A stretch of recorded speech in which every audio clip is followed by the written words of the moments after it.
Why is it that in her presence you become small, submissive, anxious? Why do you feel this silent compulsion to please her, even when it erases who you are? That tightness in your chest when she seems disappointed, that desperate scramble to fix her mood, that suffocating fear of her rejection. Have you ever stopped to ask yourself why you give her so much power over your emotional state?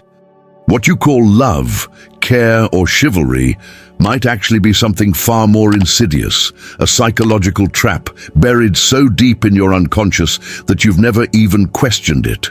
You're not experiencing genuine connection. You're caught in an ancient psychic pact, sealed between your wounded anima and the feminine shadow she unconsciously represents. Here's the brutal truth Carl Jung discovered that most men will never face.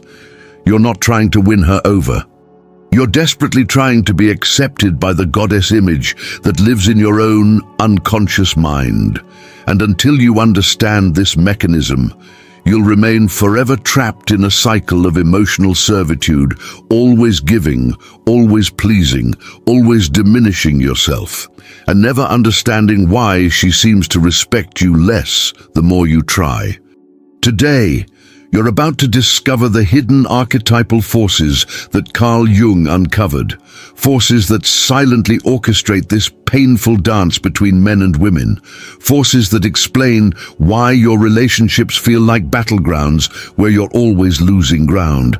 And most importantly, you'll learn how to break free from this unconscious prison that's been controlling your love life since before you even knew what love was. In Carl Jung's analytical psychology, every man carries within himself an unconscious image of the feminine, what Jung called the anima. Think about this for a moment. Before you ever met her, before you ever fell in love, before you ever felt that crushing need to please a woman, there was already a feminine presence living in your psyche. This isn't some abstract concept. It's a living, breathing psychological reality that shapes every interaction you have with women. Your anima was constructed from your earliest experiences with feminine figures, your mother, grandmother, sisters, early caregivers. Every gentle touch, every harsh word, every moment of nurturing or abandonment from these early feminine presences became woven into this internal image. And here's where it gets dangerous. When this anima is wounded, repressed, or distorted by negative early experiences, you stop seeing women as they actually are. Instead, you see them as mirrors, reflecting your own unconscious emotional wounds. Let me paint you a picture of how this plays out. You meet a woman, and suddenly you feel that familiar pull, but you're not actually seeing her. You're seeing your projected anima. If your mother was emotionally unavailable, you'll unconsciously seek to please this new woman to finally get the approval you never received. If your early feminine influences were critical or demanding, you'll bend over backwards trying to be good enough for her approval. You think you're in a relationship with her, but you're actually in a relationship with your own unhealed psychological wounds. This is why that compulsive need to please feels so overwhelming. You're not just trying to make her happy. You're desperately attempting to heal a psychic wound that's been bleeding since childhood. Every time she smiles, you feel momentarily whole. Every time she frowns, you feel that ancient abandonment all over again. You've made her the guardian of your psychological well-being, and she doesn't even know it. But here's where Jung's insights become even more profound. Women aren't passive recipients in this dynamic. They have their own unconscious archetypal patterns at play.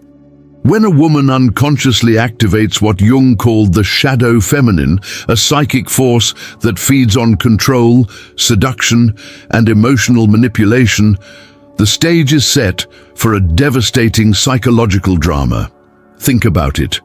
Have you noticed how some women seem to instinctively know exactly which buttons to push, how they can make you feel like a king one moment and worthless the next? This isn't necessarily conscious manipulation. It's often the activation of ancient archetypal patterns. The shadow feminine seeks to be worshipped, adored, placed on a pedestal. And when it encounters a man whose wounded anima is desperately seeking approval, it's like a lock finding its key. You start performing for her approval. You change your opinions to match hers. You abandon your friends if she doesn't like them. You give up your hobbies if she finds them boring. Slowly, incrementally, you erase yourself in the hope of becoming what you think she wants. But here's the tragic irony. The more you diminish yourself, the less attractive you become to her. The very behaviors you think will secure her love are the ones pushing her away. This dynamic creates what Jung would call a participation mystique, a psychological state where boundaries between self and other dissolve. You lose track of where you end and she begins. Her moods become your moods. Her problems become your emergencies. Her happiness becomes your sole life purpose. You've ceased to exist as an independent being and have become merely an extension of her emotional states. And she feels this. On some deep, unconscious level, women can sense when a man has abandoned himself to please them. It doesn't feel like love. It feels like pressure. It doesn't feel like partnership. It feels like emotional dependency. The very thing you're doing to keep her close is creating an energetic repulsion that pushes her away. Here's where we reach the psychological abyss, the moment where the entire house of cards comes crashing down. The more desperately you try to please her, the more she withdraws. The more you bend and accommodate, the more she unconsciously activates her devouring aspect, what Jung called the terrible mother archetype. The face of the feminine that doesn't nurture but consumes, that doesn't give life but demands sacrifice. You've probably lived this nightmare. You give everything you have, your time, your energy, your money, your emotional availability, and somehow it's never enough. She always needs more. There's always another crisis, another demand, another way you're falling short. You feel like you're pouring water into a bucket with no bottom, exhausting yourself trying to fill an unfillable void. At this point, the psychological torture becomes unbearable. You don't know if she loves you or if she's simply feeding off your emotional energy. And here's the terrifying truth. She doesn't know either. Both of you are lost in an unconscious theater where nobody sees anybody for who they really are. You're both acting out ancient scripts written by forces neither of you understand. She becomes an unsolvable puzzle, a sphinx whose riddles have no answer. No matter how hard you try to decode her, to understand what she really wants, to finally get it right, you fail because you're not actually trying to understand her. You're trying to understand the projected image of your own wounded anima, reflected back at you through her eyes. You're having a relationship with a ghost, a phantom, a psychological projection that exists only in the space between your unhealed wounds. This is the moment of maximum psychological danger. Some men become bitter, concluding that all women are manipulative and cruel. Others double down, trying even harder to please, driving themselves into emotional and physical exhaustion. Still others shut down entirely, building walls so thick that no genuine intimacy can ever penetrate them again. But what if I told you that this moment of collapse, this psychological ground zero, is actually the beginning of your liberation? What if this devastating realization that you've been chasing shadows and worshipping projections is exactly what you need to finally become free? You see, Jung understood something profound. We can only individuate, can only become whole by withdrawing our projections and facing the reality of our own psyche. The woman you've been desperately trying to please isn't your goddess, your mother, or your savior. She's a human being, complex, imperfect, struggling with her own shadows and projections. And you're not her servant, her emotional caretaker, or her psychological sacrifice. You're a man with your own journey of consciousness to walk. The real awakening happens in a single moment of blazing clarity, when you finally break the unconscious pact that's been controlling your entire love life. When you recognize with absolute certainty that the woman in front of you is not your goddess, not your mother, not your redeemer. She's a human being, beautiful in her complexity, struggling with her own light and shadow, walking her own path of becoming.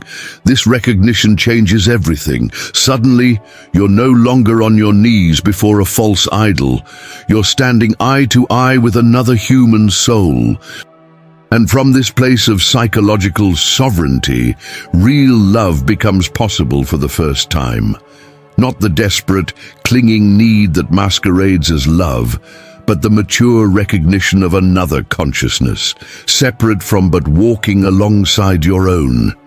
You see, when you reintegrate your own anima, when you do the hard psychological work of healing those early wounds and reclaiming your projections, something miraculous happens. You free yourself from emotional dependency, from the compulsive need to please, from the terror of rejection. You stop negotiating for emotional crumbs. You stop performing for approval. You stop sacrificing your authentic self on the altar of her validation. The feminine outside only becomes whole and real when the masculine inside is integrated and complete. This is the journey every man must take, to kill the illusion of the external goddess so he can be reborn as a whole man, capable of loving without losing himself, of desiring without submitting, of seeing the woman not as a mirror of his wounds, but as a genuine companion in the adventure of existence. This isn't about becoming cold or distant. It's about becoming real. When you stop projecting your anima onto every woman you meet, you can finally see them as they actually are. Their beauty becomes more real because it's no longer inflated by your projections. Their flaws become acceptable because you're no longer expecting them to be perfect maternal figures. Their love becomes trustworthy because it's given to you, not to your performance. And here's what will shock you. When you make this shift, when you reclaim your psychological sovereignty, women respond differently to you. The same behaviors that once pushed them away, your authenticity, your boundaries, your refusal to abandon yourself, now become powerfully attractive, because a woman's deepest desire isn't for a servant who will cater to her every whim. It's for a man who knows who he is, who stands in his own truth, who can meet her as an equal in the dance of consciousness. This isn't about her. It was never about her. It's about you, with you. It's about the relationship between your conscious ego and the vast unconscious forces that have been running your life from the shadows. It's about becoming the author of your own story instead of a character in someone else's psychological drama. So I ask you now, how has this truth landed in your body?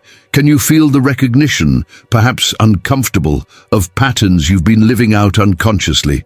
Can you sense the possibility of freedom that comes from understanding these hidden mechanisms? Share your experience in the comments below. Tell me about the moment you realized you were caught in this dynamic. Tell me about your journey towards psychological freedom.